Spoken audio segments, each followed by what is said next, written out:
மக்களே எல்லாரும் எப்படி இருக்கீங்க? இன்றைக்கி நம்ம என்ன செய்ய போகிறோன்னா பருத்தி பால் செய்ய போகிறோம். இதுக்கு பருத்தி கொட்டை 8 மணி நேரம் ஊற போட்டு மிக்ஸி கப்பில் எடுத்துருக்கேன். இதை அரைச்சி இப்போ பால் எடுக்க போகிறேன் ஃபஸ்ட்டு ஸ்டெப்பில்.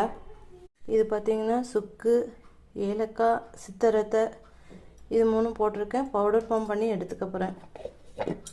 இது பார்த்திங்கன்னா ஒரு பாத்திரத்தில் வெள்ளை பாகு எடுக்கிறதுக்கு வெல்லம் உடைச்சி போட்டிருக்கேன்.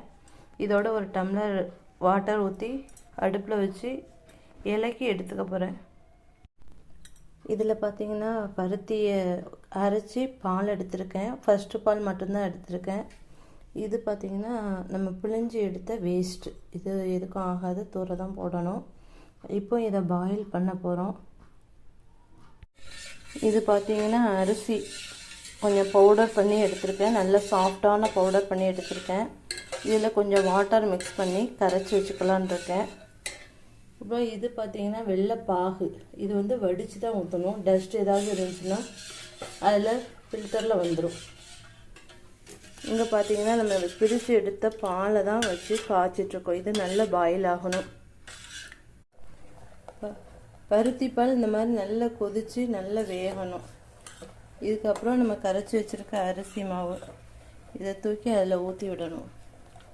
அது நல்லா வெந்ததுக்கப்புறம் வெள்ளைப்பாகு ஊற்றணும்.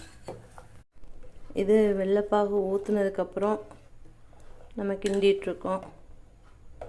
இது ஒரு கொதி வந்ததும் ஆஃப் பண்ணிவிட்டு நம்ம திரித்து வச்சுருக்க ஏலக்காய், சித்திரத்தை, சுக்கு பவுடரை ஒரு ஸ்பூன் போட்டு க்ளோஸ் பண்ணி வச்சிடணும்.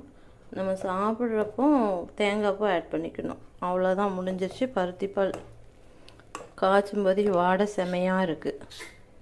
நீங்களும் செஞ்சு சாப்பிட்டு பாருங்கள் ஃப்ரெண்ட்ஸ். இதான் ஃபைனல் அவுட்புட்.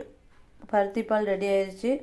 இதில் கொஞ்சம் தேங்காய் மிக்ஸ் பண்ணி நல்லா மிக்ஸ் பண்ணி விட்டோம்னா நம்ம குடிக்கும்போது அந்த தேங்காய் வாயில் படுறப்போ நல்லாயிருக்கும். நீங்களும் இதை மாதிரி செஞ்சு பாருங்கள். தேங்க்யூ.